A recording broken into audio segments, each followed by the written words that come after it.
ಎಷ್ಟು ಕೊಬ್ಬು ನಿನಗೆ, ಎಷ್ಟು ಧೈರ್ಯ ಇರಬೇಕು. ತಂದೆ ಅನ್ನೋ ಗೌರವನ ಮರೆತು ಹೀಗೆ ಮಾತಾಡ್ತಾ ಇದೆಯಲ್ಲ. ನಾಲ್ಗೆನ ಬಿಗಿ ಹಿಡಿದು ಮಾತಾಡು.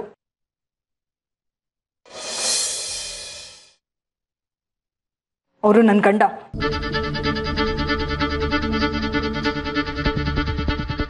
ಅವರು ನಿನಗ್ ಗಂಡ, ಆದ್ರೆ ನನಗೇನು ಅಲ್ಲ. ನೀನು ಕೆಟ್ಟವನು ಅಂತ ಹೇಳ್ತಿರ್ತಿಯಲ್ಲ, ಅವರು ನಮ್ಮ ಪಾಪ.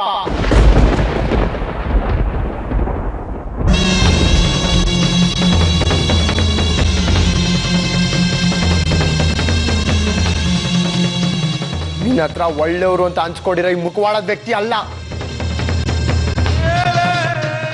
ಆದಿ,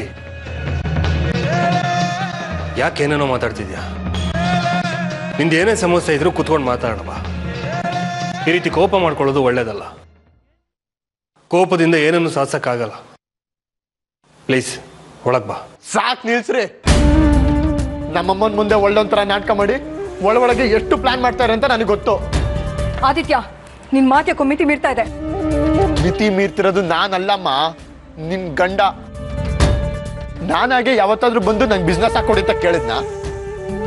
ನಿನ್ ಗಂಡನೇ ಬಂದು ಬಿಸ್ನೆಸ್ ಹಾಕೊಟ್ಟು ಊರ್ ತುಂಬಾ ನಾನು ಬಿಸ್ನೆಸ್ ಹಾಕೊಟ್ಟಿನಿ ಅಂತ ಹೇಳ್ತಾರಲ್ಲ, ಅವ್ರು ಮಾಡಿದ್ ಸರಿನಾ? ಹೀಗೇನಾಯ್ತು ನಿನ್ಗೆ? ನಿನ್ ತಂದೆ ಹೆಲ್ಪ್ ಮಾಡಿದ್ದಾರೆ ಅಂದ್ರೆ ಅದಕ್ಕೆ ಹೆಮ್ಮೆ ಪಡು. ಅದನ್ನ ಬಿಟ್ಬಿಟ್ಟು ಅವಮಾನ ಆಯ್ತು ಹೀಗೆ ಹಾಗೆ ಅಂತ ಕಿರ್ಚಾಡ್ತಾ ಇದೆಯಲ್ಲ. ಅಷ್ಟೇ ಆಗಿದ್ರೆ ನಾನು ಸುಮ್ಮನಿರ್ತಿದ್ದೆ. ಆದ್ರೆ ಯಾರನ್ನೋ ಕಳ್ಸಿ ದುಡ್ಡು ಕೇಳ್ತಾರೆ. ಯಾಕೆ ಹೇಳಿ? ಎಲ್ಲರ ಮುಂದೆ ನಂಗೆ ಅವಮಾನ ಆಗ್ಲಿ, ಯಾರು ನನಗೆ ಮರ್ಯಾದೆ ಕೊಡಬಾರ್ದು ಅಂತ.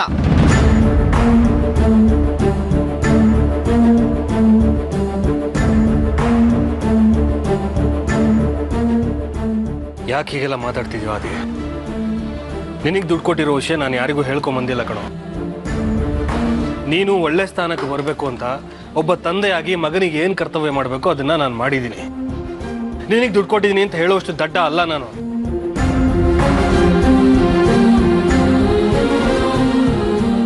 ನಿಮ್ ತಂದೆಗೆ ನಿನ್ ಮೇಲೆ ತುಂಬಾ ಪ್ರೀತಿ ಇದೆ. ಅವ್ರಂತವ್ರಾಗಿದ್ದಿದ್ರೆ ನೀನ್ ಯಾವತ್ ಮನೆ ಬಿಟ್ಟು ಹೋಗ್ತೀನಿ ಹೋಗ್ತೀನಿ ಅಂತ ಹೇಳ್ತಾ ಇದ್ಯೋ ಅವತ್ತೇ ನಿನ್ನ ಮನೆ ಬಿಟ್ಟು ಹೋಗು ಅಂತ ಕಳಿಸ್ತಾ ಇದ್ರು.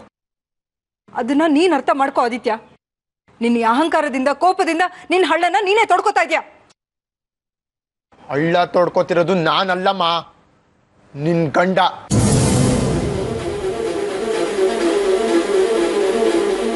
ಅವ್ರ ಪೊಲಿಟಿಕಲ್ ಟ್ರಿಕ್ಸ್ಗಳನ್ನ ಗೇಮ್ಗಳನ್ನ ಅವ್ರ ಪಾರ್ಟಿ ಮೆಂಬರ್ಸ್ ಹತ್ರ ಇಟ್ಕೊಳಕ್ ಹೇಳಿ, ನನ್ನ ಹತ್ರ ಅಲ್ಲ.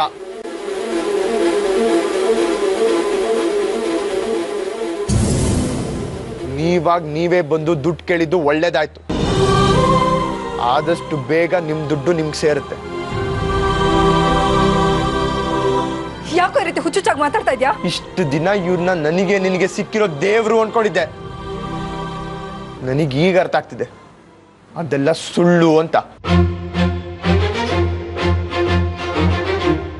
ಇನ್ನೊಂದು ಸಲ ನನ್ನ ಮಗ್ಗ ಅಂತ ಕರೆದ್ರೆ ನಾನ್ ಸುಮ್ಮನೆ ಇರಲ್ಲ.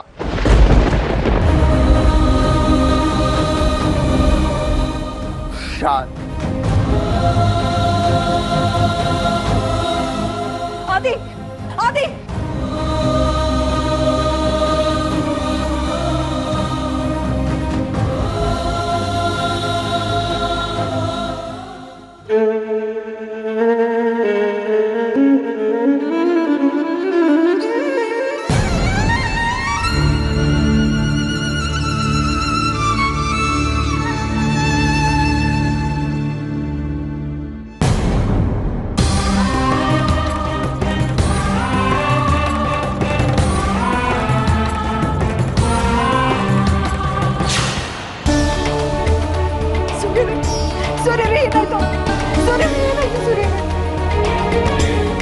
ಸೂರ್ಯರಿಗೆ ಏನಾಯ್ತು? ಸೂರ್ಯರೇ,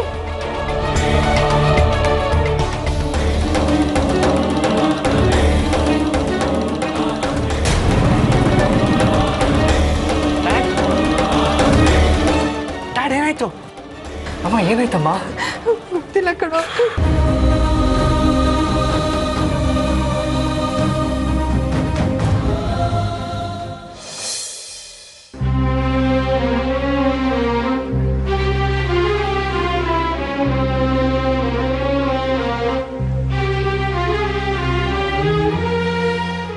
ನೀನು ಹೀಗೆ ಮಾಡ್ಕೊಂಡಿದ್ದಕ್ಕೆ ನಮಗೆಲ್ಲ ಎಷ್ಟು ಗಾಬರಿ ಆಯ್ತು ಗೊತ್ತಾ ಸಾಕ್ಷಿ? ಅಲ್ವೇ, ಈ ಥರ ಯೋಚನೆ ಮಾಡೋದ್ ಬಿಟ್ಟು ಒಂದು ಮಾತು ನಮ್ಗೊಂದು ಫೋನ್ ಮಾಡಿದಿದ್ರೆ ನಿನ್ ಮನ್ಸಿಗೆ ಸಮಾಧಾನ ಆದ್ರೂ ಆಗ್ತಿತ್ತು. ನಿನ್ನ ಸ್ಥಿತಿ ನೋಡಿ ರಂಜಿತ್ ಅಣ್ಣ ಅಂತೂ ಎಷ್ಟು ದುಃಖ ಪಟ್ರು ಗೊತ್ತಾ? ನಿಮ್ ತಂದೆ ತಾಯಿನೂ ಅಷ್ಟೇ ಕಣೆ. ಆದಿ ಮಾತಾಡಿದ್ ಕೇಳಿದ್ಮೇಲೆ ನನಗ್ ಬೇರೆ ದಾರಿನೇ ಕಾಣಿಸ್ಲಿಲ್ಲ. ನನ್ನ ಸಾವು ಮಾತ್ರನೇ ಅವನಿಗೆ ಸಮಾಧಾನ ಮಾಡಕ್ಕಾಗದು ಅನಿಸ್ತು. ಅದಕ್ಕೆ ಸಾಯೋ ನಿರ್ಧಾರ ತಗೊಂಡಿದ್ದು. ಎಲ್ಲ ಸಮಸ್ಯೆಗೂ ಸಾವೊಂದೇ ಪರಿಹಾರ ಅಲ್ಲ ಸಾಕ್ಷಿ. ಆದಿತ್ಯ ಏನೇ ಮಾತಾಡಿದ್ರು ಕೋಪದಲ್ಲಿ ಮಾತಾಡಿರ್ತಾನಷ್ಟೆ. ತನ್ನ ಮದುವೆಗೆ ಮನೆಯವ್ರು ಯಾರು ಒಪ್ತಿಲ್ವಲ್ಲ ಅನ್ನೋ ಕಾರಣಕ್ಕೆ ನಿನ್ಗೆ ಬೈದ್ನೆ ಹೊರತು ನಿನ್ಗೆ ಹರ್ಟ್ ಆಗ್ಲಿ ಅಂತ ಅಲ್ಲ ಕಣೆ. ಆದಿ ಮನ್ಸೆಂಥದ್ದು ಅಂತ ನಂಗೆ ಚೆನ್ನಾಗಿ ಗೊತ್ತು ಕಣೆ. ಐ ಆಮ್ ಸಾರಿ ಸಾಕ್ಷಿ. ಆದಿ ನಿನ್ನ ಬೈಯೋವಾಗ ನನ್ನಿಂದ ತಡೆಯೋದಕ್ಕಾಗ್ಲಿಲ್ವೇ? ಅವನ್ ಮೊದಲೇ ಕೋಪದಲ್ಲಿದ್ದ. ಅವನ್ ಎದುರಿಗೆ ಮಾತಾಡಿದ್ರೆ ನಾನೇನೋ ಮರ್ತ್ ಬಿಡ್ಬೇಕಾಗತ್ತೆ ಅಂತ ಬೇರೆ ಹೇಳ್ಬಿಟ್ಟ. ನನಗ್ ಮುಂದೆ ಏನ್ ಮಾಡ್ಬೇಕು ಅಂತಾನೆ ತೋಚ್ಲಿಲ್ಲ. I am very very sorry. ನೀನ್ ಯಾಕೆ ಸಾರಿ ಕೇಳ್ತೀಯ? ಆದಿ ಬೈತಿದ್ರಲ್ಲಿ ಏನೂ ತಪ್ಪಿಲ್ಲ. ಅವನು ನನ್ನನ್ನ ತುಂಬಾ ಪ್ರೀತಿಸ್ತಾನೆ. ತಂಗಿ ಮದ್ವೆನ ಹಾಗೆ ಮಾಡ್ಬೇಕು ಹೀಗ್ ಮಾಡ್ಬೇಕು ಅಂತೆಲ್ಲ ತುಂಬಾ ಆಸೆ ಇಟ್ಕೊಂಡಿದ್ದ. ಆದ್ರೆ ನಾನು ಅವನ ಆಸೆನ ನಿರಾಸೆ ಮಾಡಿ ರಂಜಿತ್ನ ಮದ್ವೆ ಆದೆ. ನನ್ನ ಮದ್ವೆ ವಿಷಯದಲ್ಲಿ ಅವನನ್ನು ತುಂಬಾ ಡಿಸಪಾಯಿಂಟ್ ಮಾಡಿದ್ದೀನಿ. ಅವನ್ ಬೈದಿದ್ರಲ್ಲಿ ಯಾವ ತಪ್ಪು ಇಲ್ಲ, ನ್ಯಾಯ ಇದೆ. ನಾವೇ ಅವನನ್ನ ಸರಿಯಾಗಿ ಅರ್ಥ ಮಾಡ್ಕೊಳಕ್ ಆಗ್ತಾ ಇಲ್ಲ. ಒಂದ್ ನಿಮಿಷ ಹಾಲು ಕಾಯಿಸ್ಕೊಂಡ್ ಬರ್ತೀನಿ. ನೀನ್ ಟ್ಯಾಬ್ಲೆಟ್ ತಗೋಬೇಕಲ್ವಾ? ನಂಗೆ ಯಾವ ಟ್ಯಾಬ್ಲೆಟು ಬೇಡ. ಒಂದು ವಾರ ನೀನ್ ಟ್ಯಾಬ್ಲೆಟ್ ತಗೊಳ್ಳೇಬೇಕು ಸಾಕ್ಷಿ, ಇಲ್ಲಾಂದ್ರೆ ನಿನ್ ವೀಕ್ನೆಸ್ ಹೋಗಲ್ಲ. ನಾನು ಹಾಲು ಕಾಯಿಸ್ಕೊಂಡ್ ಬರ್ತೀನಿ.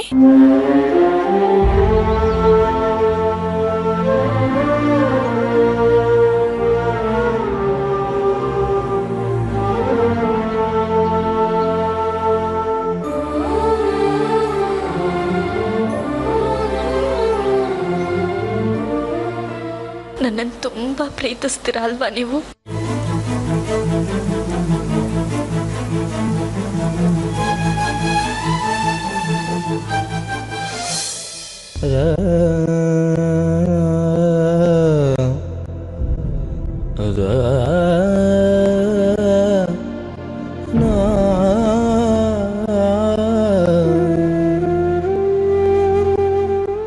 ಅಮ್ಮ, ಇದೆಲ್ಲ ಹೇಗಾಯ್ತು?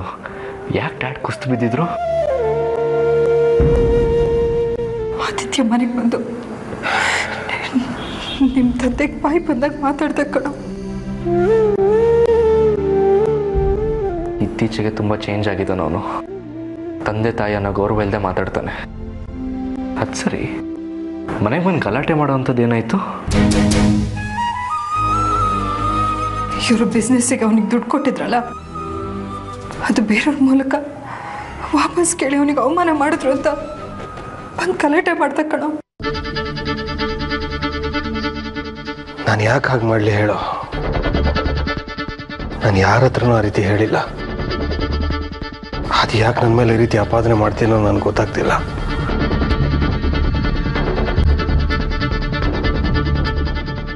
ನಾನು ಯಾವತ್ತಾದರೂ ನಿಮ್ಮಿಬ್ಬರನ್ನ ಬೇರೆ ಬೇರೆ ಅನ್ನೋ ರೀತಿ ನೋಡಿದ್ದೀನೇನೋ? ಇಲ್ಲ ಡ್ಯಾಡ್, ನೀವು ಯಾವತ್ತೂ ಹಾಗೆ ನೋಡಲಿಲ್ಲ. ಮತ್ತೆ ಯಾರು ಅವನ ಹತ್ರ ಹಾಗೆ ಹೇಳಿದ್ರು?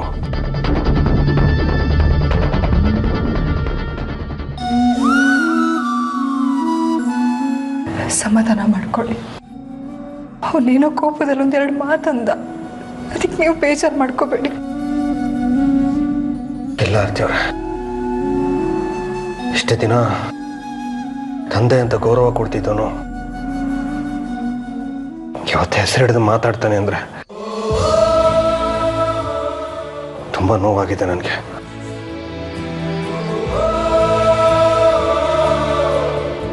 ಸಾರಿ ಡ್ಯಾಡ್, ನಿಮ್ಮ ಮನ್ಸಿಗೆ ನೋವಾಗೋದಕ್ಕೆ, ಆದಿತ್ಯವನ್ ಗಲಾಟೆ ಮಾಡಿದ್ದಕ್ಕೆ ನಾನೇ ಕಾರಣ.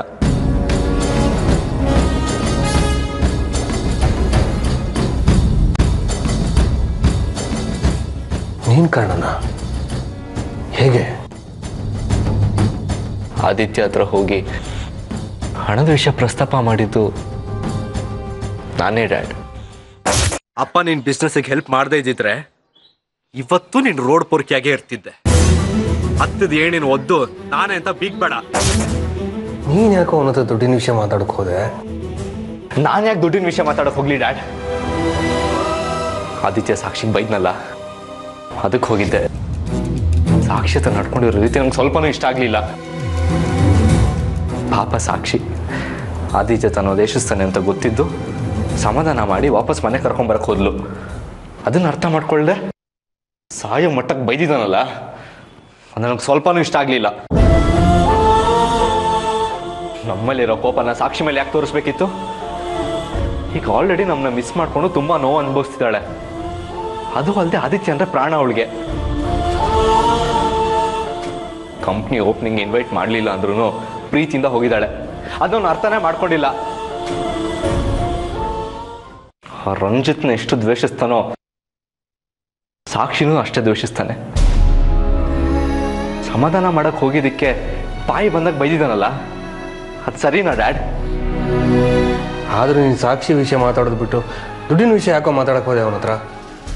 ಡ್ಯಾಡ್, ನಾನು ಬೇಕು ಅಂತ ಮಾತಾಡಿಲ್ಲ. ಆದಿತ್ಯ ಒಳ್ಳೆ ಮನುಷ್ಯ ಆಗಲಿ, ಸಮಾಜದಲ್ಲಿ ಒಳ್ಳೆ ರೆಸ್ಪೆಕ್ಟ್ ತಗೊಳ್ಳಿ, ತನ್ನ ಕಾಲ ಮೇಲೆ ನಿಂತು ಬಿಸ್ನೆಸ್ ಸ್ಟಾರ್ಟ್ ಮಾಡಲಿ ಅಂತ ನೀವು ಅವನಿಗೆ ಹೆಲ್ಪ್ ಮಾಡಿದ್ರಿ. ಅದ್ರಲ್ಲಿ ನಿಮ್ಮ ಸ್ವಾರ್ಥ ಏನೂ ಇಲ್ಲ. ಈ ವಿಷಯ ನನಗೂ ಗೊತ್ತು, ಆದಿತ್ಯನಿಗೂ ಗೊತ್ತು. ಆದರೆ ಅದನ್ನೆಲ್ಲ ಮರೆತು ಹಾಗೆಲ್ಲ ಮಾತಾಡಿದ್ನಲ್ಲ, ಅದನ್ನು ಕೇಳಕ್ಕೆ ಹೋಗಿದ್ದೆ. ತಪ್ಪ? ಆದರೂ ನೀನು ಉರಿಯೋ ಬೆಂಕಿಗೆ ತುಪ್ಪ ಸುರಿಯೋ ಕೆಲಸ ಮಾಡಿದ್ಯಾ. ಅಲ್ಲ, ನಾನು ಏನು ಮಾಡಲಿ? ಪ್ಲೀಸ್ ಆರ್ಯ, ಇಲ್ಲಿಗೆ ಈ ವಿಷಯನ ಬಿಟ್ಬಿಡು. ಮತ್ತೆ ಮುಂದುವರ್ಸೋದು ಬೇಡ.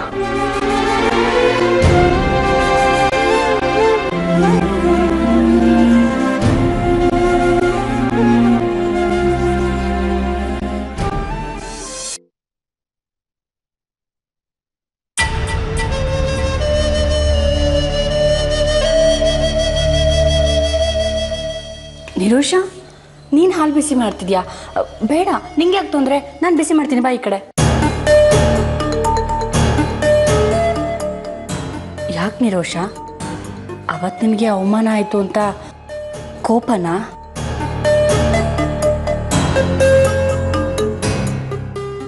ಪರವಾಗಿಲ್ಲ, ನೀನು ನನ್ನ ಮೇಲೆ ಬೇಜಾರು ಮಾಡಿಕೊಂಡ್ರು ನನಗೇನು ಬೇಜಾರಿಲ್ಲ.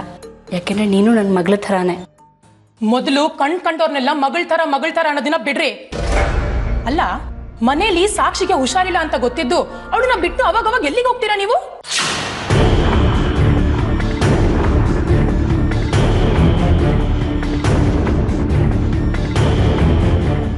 ಹೌದು, ನೀವ್ ಎಲ್ಲ ಬಿಟ್ಟು ಸನ್ಯಾಸತ್ವ ತಗೋಬೇಕು ಅಂತ ಹೊರಟೋರಲ್ವಾ? ಹೌದು ನಿರೋಷ, ಅವತ್ತೇ ಹೇಳಿದ್ನಲ್ಲ. ಮತ್ತೆ ಫೋನ್ ಯಾಕೆ ನಿಮಗೆ? ಯಾರು ಫೋನ್ ಮಾಡ್ತಾರೆ? ಅದು ನನಗೆ ಅವಾಗವಾಗ ಆಶ್ರಮದಿಂದ ಫೋನ್ ಬರ್ತಿರುತ್ತೆ, ಅದಕ್ಕೆ ಫೋನ್ ಇಟ್ಕೊಂಡಿದ್ದೀನಿ. ಆಶ್ರಮದಿಂದ ನಿಮಗೆ ಫೋನ್ ಮಾಡೋಂಥದ್ದು ಏನಿರುತ್ತೋ? ಅದು ನಿರೋಷ, ನಾನು ಮೊದಲು ಆಶ್ರಮದಲ್ಲಿ ಎಲ್ಲ ಇನ್ಚಾರ್ಜು ವಹಿಸ್ಕೊಂಡಿದ್ದೆ. ಇವಾಗ ಆ ಜಾಗಕ್ಕೆ ಹೊಸಬ್ರು ಅಪಾಯಿಂಟ್ ಆಗಿದ್ದಾರೆ. ಅವರು ಅವಾಗವಾಗ ಏನಾದ್ರು ಡೌಟ್ ಕೇಳೋಕ್ಕೆ ಫೋನ್ ಮಾಡ್ತಿರ್ತಾರೆ, ಅದಕ್ಕೆ ಫೋನ್ ಇಟ್ಕೊಂಡಿದ್ದೀನಿ. ನೀವು ಆಶ್ರಮದ ಇನ್ಚಾರ್ಜ್ ವಹಿಸ್ಕೊಂಡಿದ್ರಾ? ಮತ್ತಂತ ಒಳ್ಳೆ ಕೆಲಸ ಬಿಟ್ಟು ಇಲ್ಲಿ ಯಾಕೆ ಪಾತ್ರೆ ತೊಳೆ ಕೆಲ್ಸಕ್ಕೆ ಒಪ್ಕೊಂಡಿದ್ದೀರಾ? ನಾನು ಯಾಕಿದನ್ನೆಲ್ಲ ಹೇಳಿದೆ ಅಂದರೆ, ಆಶ್ರಮದ ಇನ್ಚಾರ್ಜ್ ಅಂದರೆ ಒಳ್ಳೆ ರೆಸ್ಪೆಕ್ಟ್ ಇರುತ್ತೆ, ಒಳ್ಳೆ ಸೌಕರ್ಯನೂ ಇರುತ್ತೆ. ಅದನ್ನೆಲ್ಲ ಬಿಟ್ಟು ನೀವು ಇಲ್ಲಿಗೆ ಬಂದಿದ್ದೀರಾ ಅಂದರೆ ಬೇರೆ ಏನೋ ಪ್ಲ್ಯಾನ್ ಹಾಕ್ಕೊಂಡೆ ಇಲ್ಲಿಗೆ ಬಂದಿದ್ದೀರಾ ಅಂತ ನನಗನ್ನಿಸ್ತಾ ಇದೆ. ಅದು ನಾನಿಲ್ಲಿರೋದಕ್ಕೆ ಕಾರಣ ಸಾಕ್ಷಿ. ಅವಳು ತುಂಬ ಕೇಳ್ಕೊಂಡ್ಲು, ಅದಕ್ಕೋಸ್ಕರ. ಯಾಕೆಂದರೆ ಅವಳನ್ನ ತುಂಬ ಚಿಕ್ಕ ವಯಸ್ಸಿಂದ ನನ್ನ ಮಗಳ ಥರ ಬೆಳೆಸಿದ್ದೀನಿ. ಅವಳು ಕೇಳ್ಕೊಂಡಾಗ ಇಲ್ಲ ಅನ್ನೋಕ್ಕಾಗಲಿಲ್ಲ. ಅದಕ್ಕೆ ಇಲ್ಲಿದ್ದೀನಿ.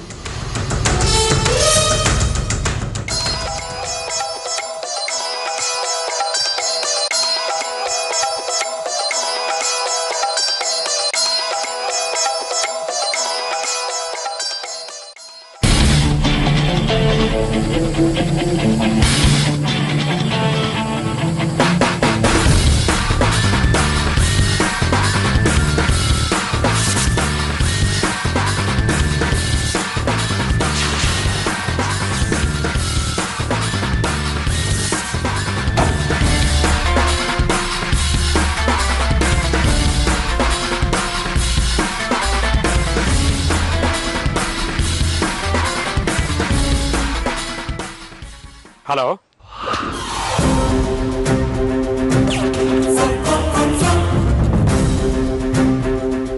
ಹಲೋ,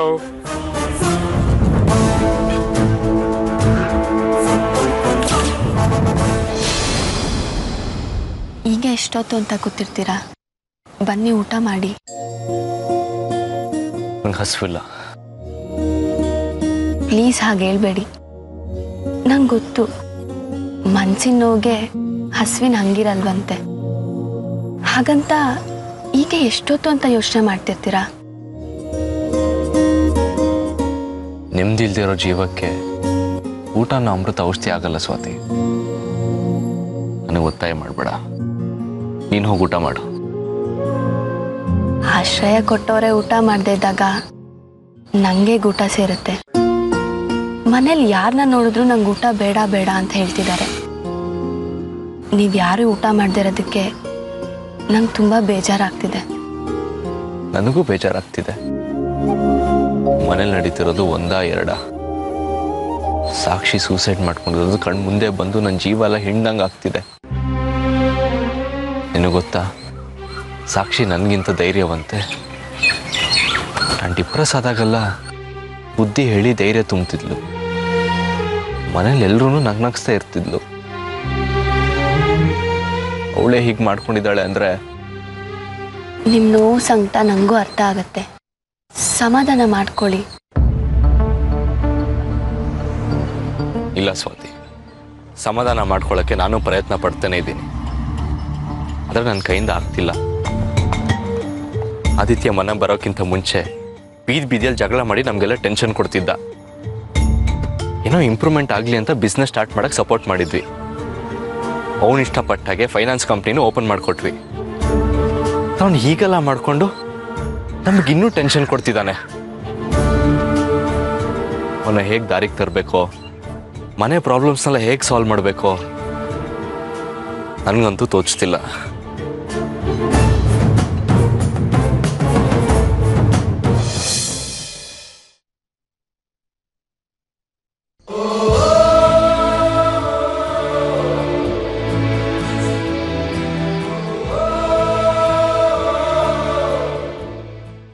ಹಲೋ,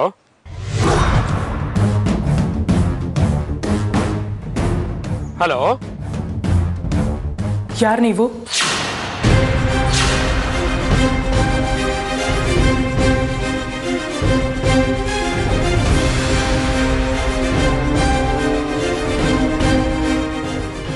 ಯಾರು ಚಿದಂಬರಂ ಅವರು ಮಾತಾಡ್ತಾ ಇರೋದು?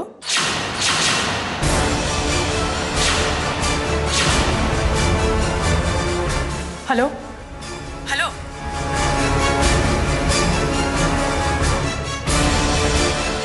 ಹಲೋ, ನಾನು ಪರಮಾನಂದ ಆಶ್ರಮದಿಂದ ಮಾತಾಡ್ತಿದ್ದೀನಿ. ಪದ್ಮಾವತಿ ಇದ್ದಾರಾ? Hello, wrong number.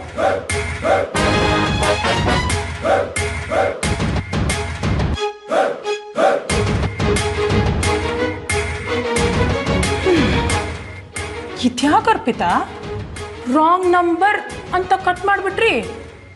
ಮತ್ತು ಆ ನಂಬರ್ನ CH ಅಂತ ಸೇವ್ ಮಾಡ್ಕೊಂಡಿದ್ದೀರಾ?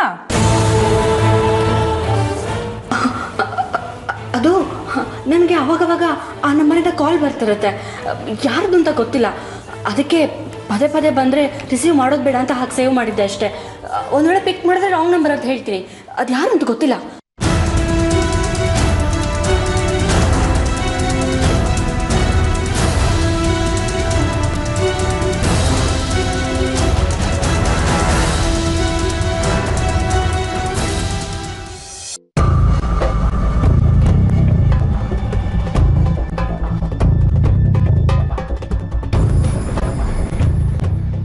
ಅದಿ ಎಲ್ಲಿಗೆ ಹೋಗ್ತಾ ಇದೀಯಾ? ನಾನ್ ಮನೆ ಬಿಟ್ಟು ಹೋಗ್ತಾ ಇದೀನಿ ಚಾಚಾ. ಅಲ್ಲ ಬೇಟ, ಇಲ್ಲಿ ನಿನ್ಗೆ ಏನ್ ತೊಂದರೆ ಆಗೈತೆ? ಹಾಗಲ್ಲ ಚಾಚಾ, ನಂಗೆ ಇಲ್ಲೋದಕ್ಕೆ ಆಗ್ತಿಲ್ಲ. ಅದೇ ನೀನೀಗ ಹೋಗ್ಬಿಟ್ರೆ ನಾನು ನಿರೋಷಗೆ ಏನು ಹೇಳಿ? ನಿರೋಷ ಬರ್ಲಿ, ಅವ್ರಿಗೆ ಹೇಳ್ಬಿಟ್ಟು ಹೋಗು ಅದಿ. ಅದೆಲ್ಲ ಆಗಲ್ಲ ಚಾಚಾ, ನಾನು ಯಾರಿಗೂ ಕಾಯಕ್ಕಾಗಲ್ಲ. ನಾವು ಹೋಗ್ತಾ ಇದೀನಿ ಅಷ್ಟೇ. ಬೇಟಾ, ನನ್ನ ಬೈಕ್ ಇಲ್ಲಿ ನನಗೆ ಗೊತ್ತಿಲ್ಲ.